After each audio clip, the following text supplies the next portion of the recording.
What exactly is a paramecium? These fascinating creatures are single-celled microorganisms that live all around us in freshwater environments. Paramecium, also spelled paramecium, belongs to a group called protists. These are neither plants nor animals, but form their own unique category of life. These oval-shaped organisms are incredibly small, yet they contain all the machinery needed for life within just one cell. Where can we find these remarkable organisms? Paramecia thrive in freshwater environments like ponds, lakes, and stagnant water basins. Scientists often call Paramecia the white rats of the microbial world because they are so easy to grow and study in laboratories. This makes Paramecia incredibly valuable for understanding fundamental biological processes, from cell division to feeding behaviors. So, in summary, Paramecium are single-celled protists that serve as perfect windows into the microscopic world of life. So, what exactly defines a paramecium? Let's break down the key characteristics that make these organisms unique and fascinating. Paramecia are microscopic, single-celled organisms. This means each individual paramecium is made up of just one cell that contains everything needed for life. One of their most distinctive features is their slipper-like shape. This elongated, curved form is instantly recognizable under a microscope. What really sets Paramecia apart are the hair-like structures covering their bodies called cilia. These tiny projections are found all around the cell surface. These cilia aren't just decorative. They serve two crucial functions. First, they help the paramecium move through water by beating in coordinated waves. Second, the cilia help capture food particles from the surrounding water, directing them toward the cell's feeding structures. Paramecia are commonly found in three types of aquatic environments: freshwater like ponds and lakes, marine environments in the ocean, and brackish water where fresh and salt water mix. In summary, Paramecia are defined by their single-celled structure, distinctive slipper shape, and most importantly, their cilia-covered surface that enables both movement and feeding in aquatic environments. Every living organism has a scientific address that tells us exactly where it belongs in the tree of life. For Paramecium, this classification system helps us understand its relationships to other organisms. We start at the broadest level with domain Eukaryota. This means Paramecium belongs to organisms whose cells contain a true nucleus, unlike bacteria, which are prokaryotes. Next comes Kingdom Protista, a diverse group of mostly single-celled eukaryotic organisms. This kingdom includes many microorganisms that don't fit neatly into plant, animal, or fungal categories. The phylum Ciliophora groups all organisms that have cilia, those tiny hair-like structures used for movement and feeding. This is a key defining characteristic of Paramecium. Class Oligohymenophoria represents a specific group within the ciliates, distinguished by particular cellular and genetic features that scientists use to organize these organisms. Moving down to order Paniculata and family Paramecidae, we get increasingly specific groupings that share more detailed structural and behavioral similarities. Finally, we reach genus Paramecium. This is our specific group of slipper-shaped ciliated protists. The genus name is what we commonly use when referring to these fascinating microorganisms. This classification system is like a detailed address that tells us exactly where Paramecium fits in the vast diversity of life on Earth, showing its evolutionary relationships and shared characteristics with other organisms. Understanding this classification helps scientists communicate precisely about Paramecium and reveals the evolutionary story of how these remarkable single-celled organisms are related to all other life forms. Where exactly do Paramecia live? These microscopic organisms have specific habitat preferences that determine where we can find them thriving in nature. Paramecia are most commonly found in freshwater environments. They thrive in ponds, lakes, streams, and any body of fresh water where conditions are right for their survival. They are especially abundant in stagnant water and scums, those greenish films you might see on the surface of still water bodies.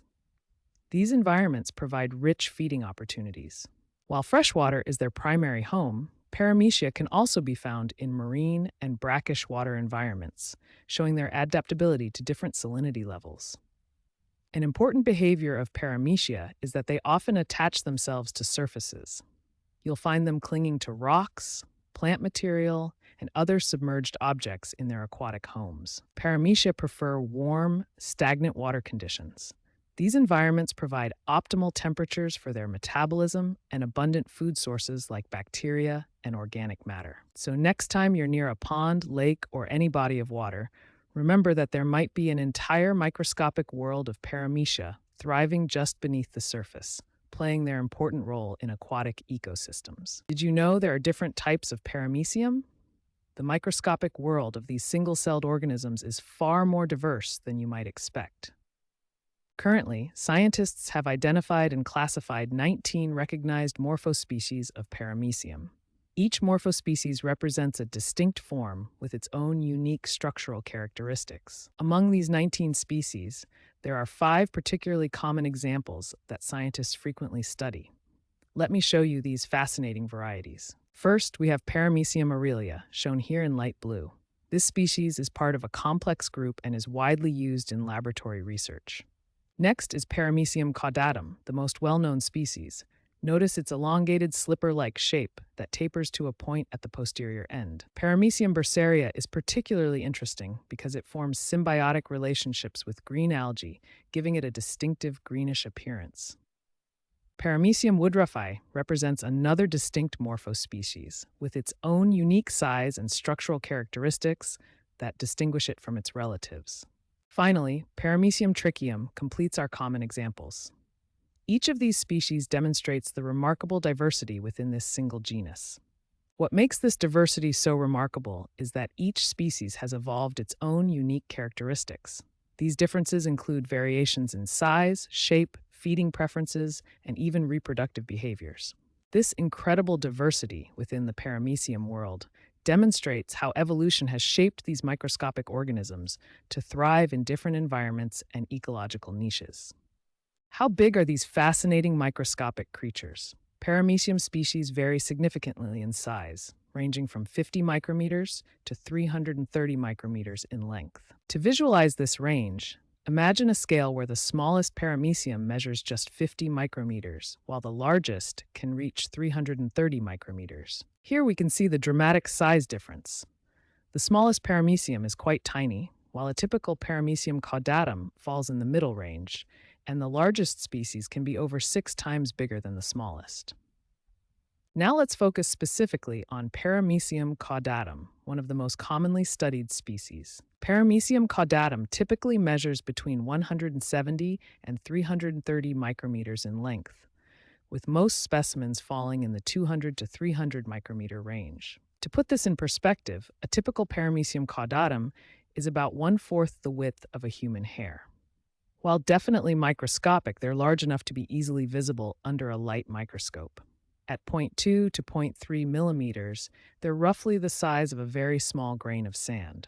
Despite their microscopic size, these single-celled organisms are incredibly complex and fascinating creatures, packed with specialized structures that allow them to thrive in their aquatic environments. Among the many species of Paramecium, 2 stand out as the most well-known and studied: Paramecium aurelia and Paramecium caudatum. Paramecium caudatum is typically more elongated and cigar-shaped, while Paramecium aurelia has a more oval, slipper-like appearance. But here's where it gets really interesting. What we call Paramecium aurelia is actually not just one species, but a complex of 15 different sibling species. These 15 sibling species look almost identical under a microscope. To the naked eye, they appear to be the same organism. However, when scientists examine their DNA and biochemistry, they discover these species are genetically quite different from each other. Most importantly, these sibling species cannot reproduce with each other through conjugation, even though they look nearly identical. It's like a secret society of Paramecia. They all wear the same disguise and look identical, but each has its own unique genetic identity and can only reproduce within its own secret group. This discovery revolutionized our understanding of species identification and showed that microscopic appearance alone isn't enough to determine if organisms are truly the same species. Paramecium have several defining characteristics that make them unique among single-celled organisms. Let's explore each of these key features that help us identify and understand these fascinating microorganisms. First, Paramecium are unicellular organisms. This means their entire body consists of just one cell that performs all the functions necessary for life. Second, Paramecium have a distinctive slipper-shaped or elongated oval form. This asymmetrical shape helps them move efficiently through water. Third, Paramecium are covered with thousands of tiny hair-like structures called cilia. These cilia beat in coordinated waves to propel the organism through water and help capture food. Fourth, Paramecium have a pellicle, a flexible but firm membrane that covers their entire body. This pellicle maintains their shape while allowing for some flexibility during movement. Fifth, Paramecium have a unique dual nucleus system.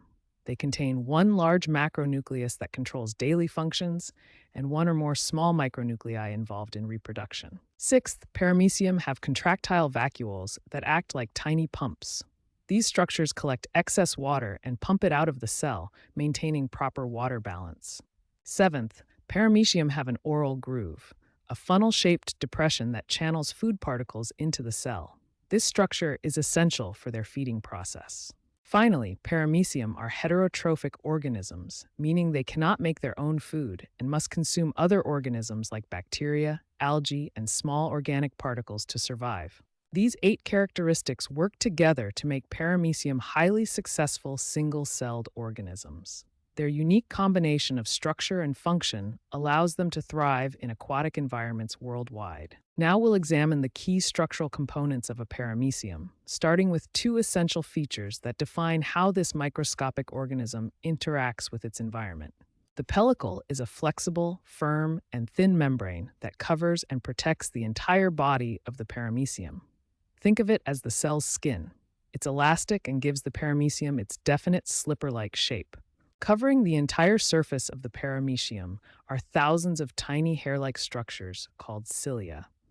These microscopic fibers act like tiny oars, essential for both movement through water and gathering food particles. Watch how the cilia work together in coordinated waves. They beat in a synchronized pattern, creating currents that propel the paramecium forward and sweep food particles toward its mouth.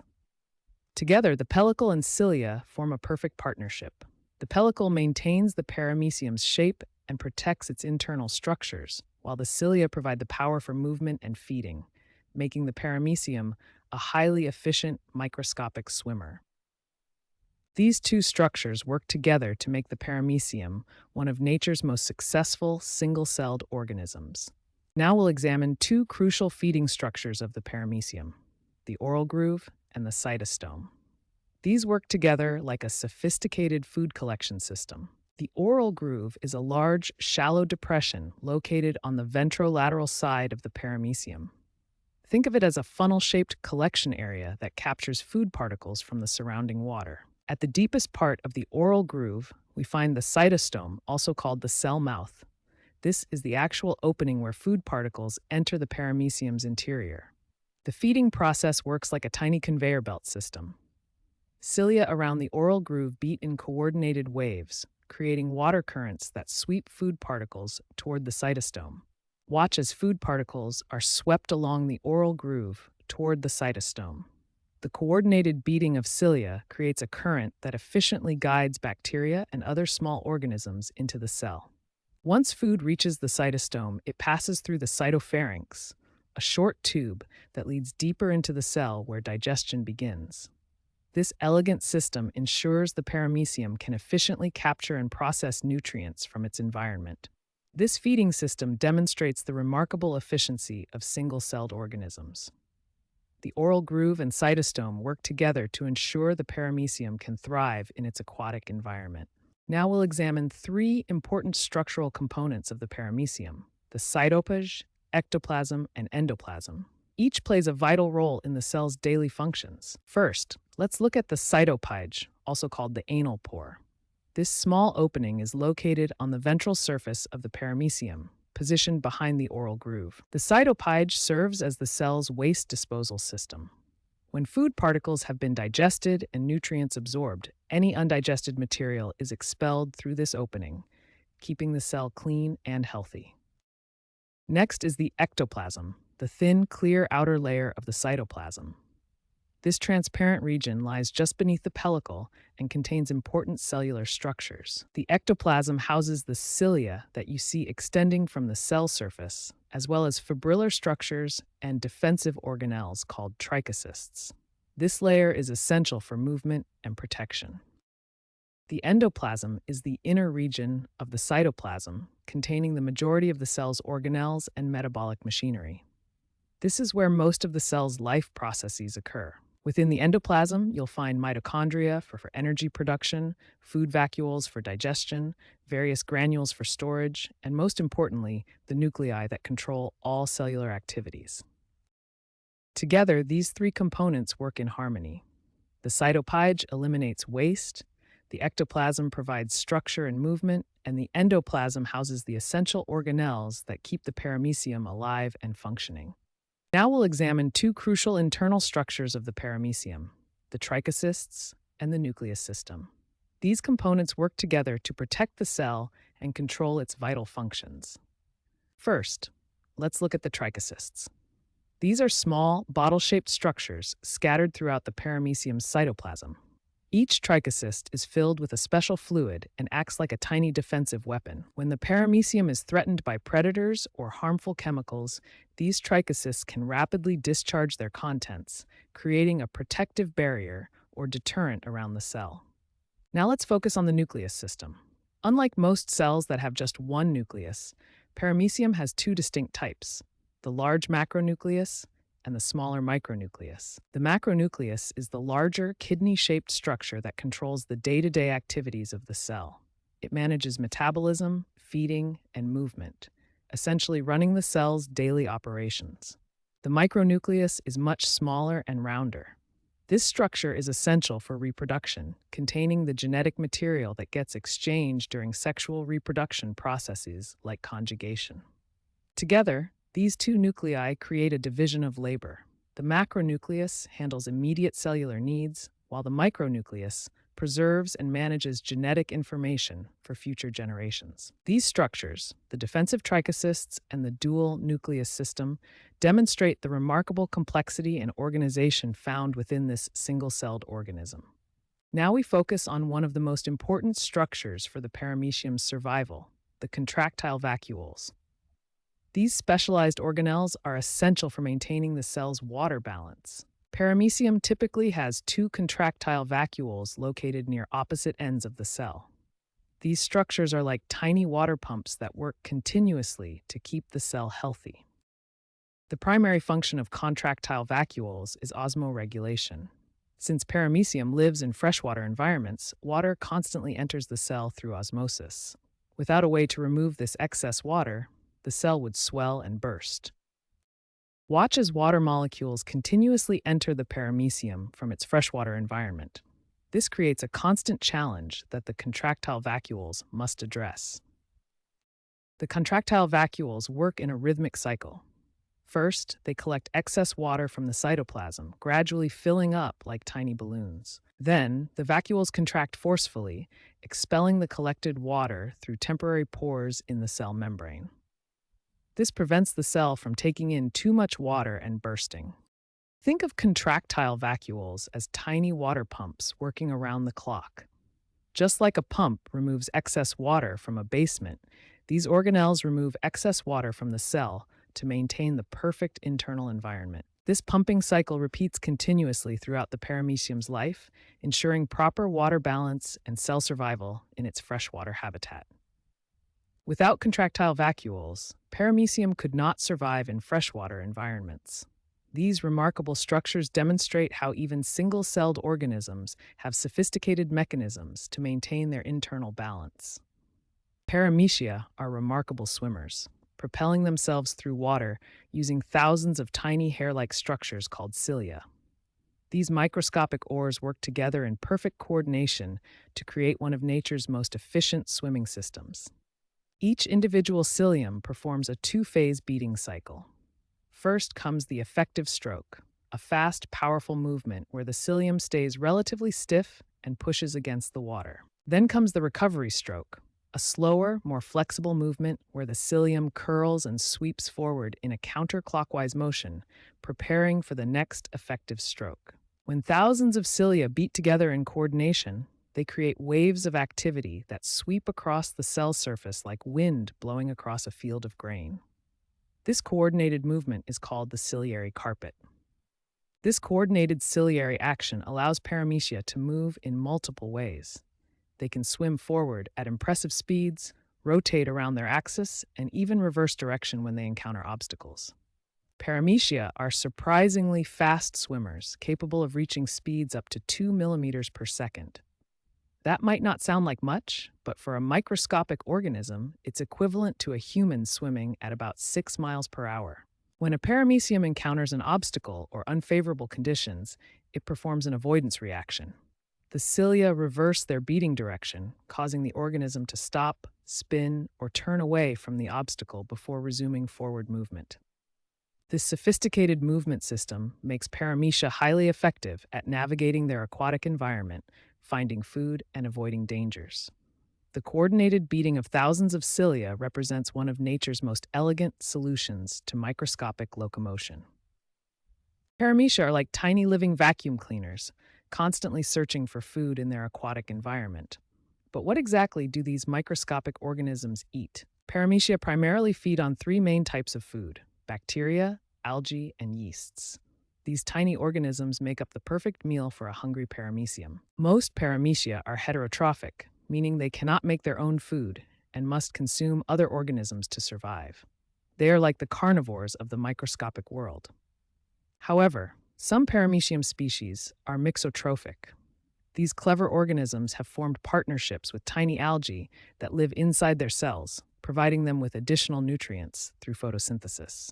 Paramecium use a feeding method called holozoic feeding. They use their hair-like cilia to create water currents that sweep food particles directly into their oral groove, like a tiny conveyor belt system. Think of a paramecium as having its own tiny buffet. The cilia act like little hands, constantly sweeping and gathering food from the surrounding water, ensuring the paramecium never goes hungry in its microscopic world. The feeding mechanism of paramecium is a fascinating process that demonstrates how a single-celled organism can efficiently capture, process, and digest food.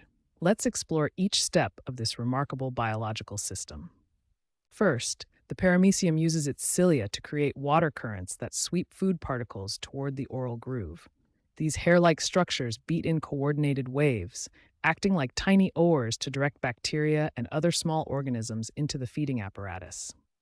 The oral groove is a deep depression lined with specialized cilia that funnel food particles inward. This structure acts like a collection channel, concentrating the captured food before it enters the cell's digestive system. From the oral groove, food particles pass into the buccal cavity, also called the gullet. This funnel-shaped structure narrows as it leads deeper into the cell, concentrating the food stream toward the cytostome. The cytostome, or cell mouth, is a small opening where food particles actually enter the cell's interior. This is the gateway between the external feeding structures and the internal digestive system. Once inside the cell, food particles are packaged into food vacuoles, membrane-bound compartments that act like temporary stomachs. These vacuoles form at the cytostome and then begin circulating through the cell's cytoplasm. As the food vacuoles circulate through the cytoplasm in a process called cyclosis, digestive enzymes enter the vacuoles to break down the food particles. The vacuole contents become increasingly acidic as digestion proceeds. The food vacuoles continue to circulate through the cell, allowing nutrients to be absorbed into the cytoplasm. Meanwhile, undigested waste materials accumulate in the vacuoles and must be eliminated from the cell. Finally, undigested waste is eliminated through the cytopage, a temporary opening that forms on the cell's surface. This completes the feeding cycle, allowing the paramecium to efficiently extract nutrients while removing waste materials. This sophisticated feeding mechanism allows paramecium to thrive in aquatic environments rich with bacteria and organic matter. The entire process, from capture to elimination, demonstrates the remarkable efficiency of single-celled organisms. Paramecium have fascinating reproductive abilities that allow them to multiply rapidly in favorable conditions. Understanding how these single-celled organisms reproduce helps explain their success in aquatic environments. The primary method of reproduction in Paramecium is asexual reproduction through a process called binary fission. This means one parent cell divides to create two identical daughter cells. During binary fission, the paramecium first elongates and then develops a constriction in the middle.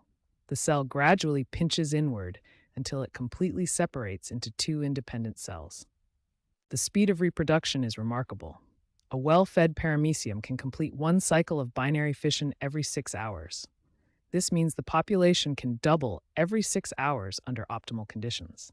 This exponential growth pattern means that from a single paramecium, you could theoretically have over 16 million cells in just one day. This rapid reproduction helps paramecia quickly colonize new environments and recover from population declines. While binary fission is the primary reproductive method, paramecia also have sexual reproduction processes called conjugation. However, this is less common and serves mainly to increase genetic diversity rather than population growth. In summary, paramecium reproduction is dominated by rapid asexual binary fission, allowing populations to double every 6 hours under favorable conditions. This efficient reproductive strategy makes paramecia highly successful microorganisms in aquatic ecosystems. Binary fission is how paramecium reproduces asexually, creating two identical offspring from a single parent cell. This process is called transverse binary fission because the cell divides across its width.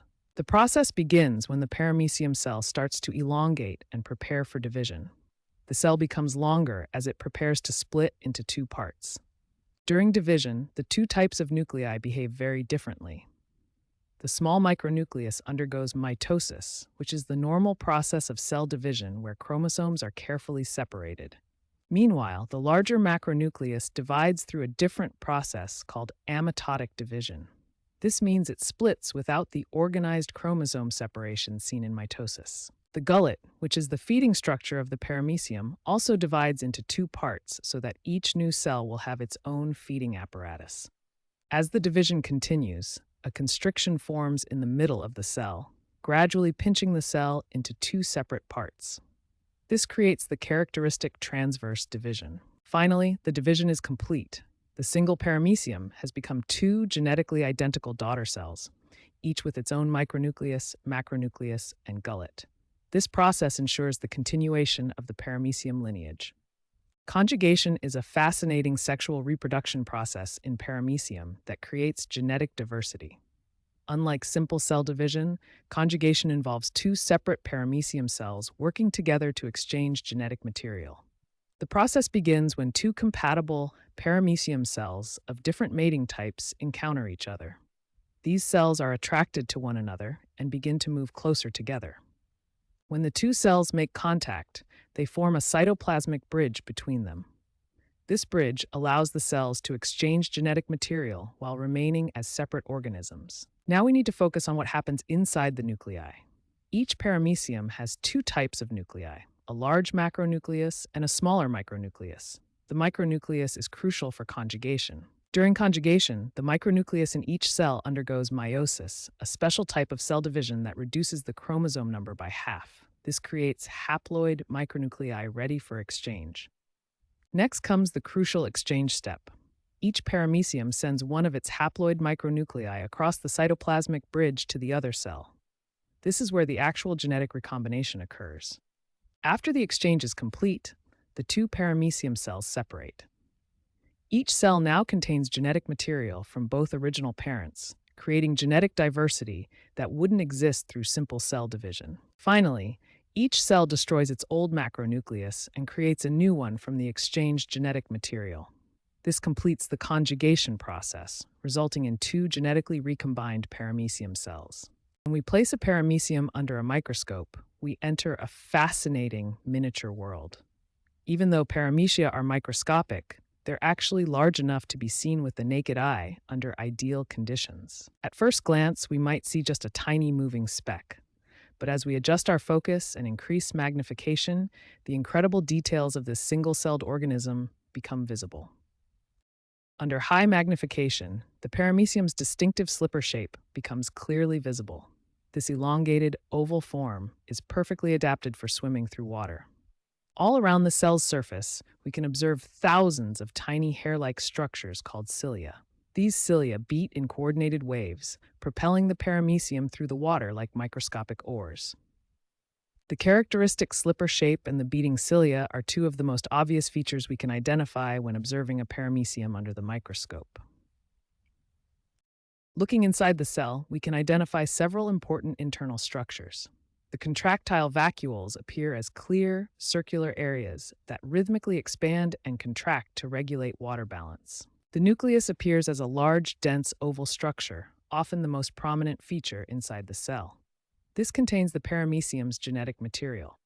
We can also observe the oral groove, a distinctive depression that leads to the cell's mouth, where the paramecium captures food particles. Under the microscope, we can clearly identify these key structures that make the paramecium such a remarkable single-celled organism. What makes observing paramecia so fascinating is that we're watching a living, active organism. The cilia beat continuously, the contractile vacuoles pulse rhythmically, and the entire cell glides gracefully through the water. It's truly like peering into a miniature world teeming with life and activity. Paramecium, like all living organisms, experience aging. Unlike humans who age over decades, paramecium have a much shorter but fascinating aging process tied directly to their reproduction cycles. A paramecium can only undergo between 100 to 200 cycles of binary fission before it reaches the end of its lifespan and dies. This aging process is called clonal aging. The key to understanding paramecium aging lies in the macronucleus, the large nucleus that controls daily cellular functions. Each time the paramecium divides, the macronucleus accumulates DNA damage. Let's watch what happens as a paramecium goes through multiple fission cycles. With each division, more DNA damage accumulates in the macronucleus, gradually weakening the cell. However, paramecium have a remarkable solution to this aging problem: sexual reproduction through conjugation. When two paramecium conjugate, they exchange genetic material and rebuild their macronuclei, essentially resetting their biological clocks. This aging mechanism highlights the crucial importance of sexual reproduction in maintaining healthy paramecium populations. Without conjugation, entire lineages would eventually die out from accumulated DNA damage. Two species perfectly demonstrate the diversity within the Paramecium genus: Paramecium caudatum and Paramecium aurelia. Each species has unique characteristics that showcase different aspects of paramecium biology. Paramecium caudatum is the most common and well-known species of the genus. It has a distinctive spindle-shaped body that is rounded at the front and tapers to a blunt point at the posterior end. Notice the characteristic spindle shape, wider in the middle and narrowing toward both ends, but especially toward the rear. This streamlined form helps it move efficiently through water. Now let's clear the screen and examine Paramecium aurelia, which demonstrates remarkable reproductive diversity within the genus. Paramecium aurelia reproduces asexually through binary fission, like other Paramecium. However, it also undergoes sexual processes, including conjugation between two cells and autogamy within a single cell. Conjugation involves two Paramecium of compatible mating types coming together. They form a bridge between their cells and exchange genetic material through their micronuclei. Autogamy is even more remarkable. It's a sexual process that occurs within a single cell.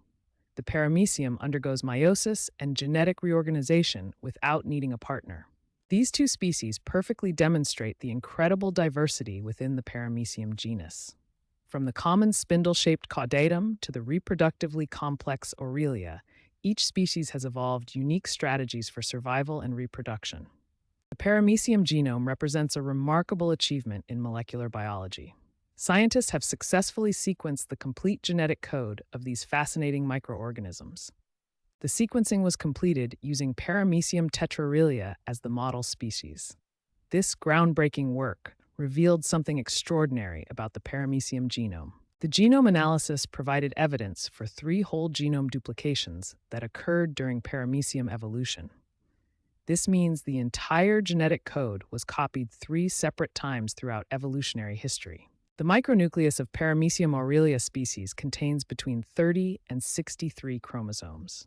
This wide range reflects the genetic diversity within the species complex. This genetic information is crucial for understanding the evolution and adaptation of Paramecia. The genome data helps scientists trace how these organisms developed their unique characteristics and adapted to different environments over millions of years.